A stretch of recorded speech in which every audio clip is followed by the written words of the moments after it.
Ministeerri muummee Dr. Abiy Ahmed fi jilli isaaniin durfamu buufata xayyaara internaashinaal dirree dhawaa yeroo ga'an simannaan oowwan hawaasa bulchiinsaatii fi hooggansa bulchiinsaatiin taasifameetii fi jira.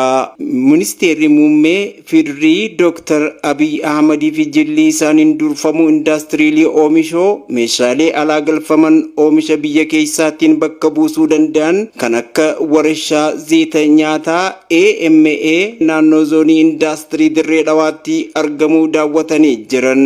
Dabalataanis warshaa sibiila dirree stiil sibiila baysuun boca garagaraatti jijjiiruu kan daawwatan yoo ta'u, hospitaala riferaala raayyaa ittisa biyyaa sadarkaa sadaffaadhaa daawwatanii jiran. Gara mootummaa naannoo Somaalee zoonii Shinnileetti imaluunis warshaa marbilii fi seeraamikii waabee daawwataniiti jiran. Wayita daawwannaa taasisanitti hawaasni dirree dhawaatii fi godina Shinnilee simannaa oowwaa taasisaniitiif jiran.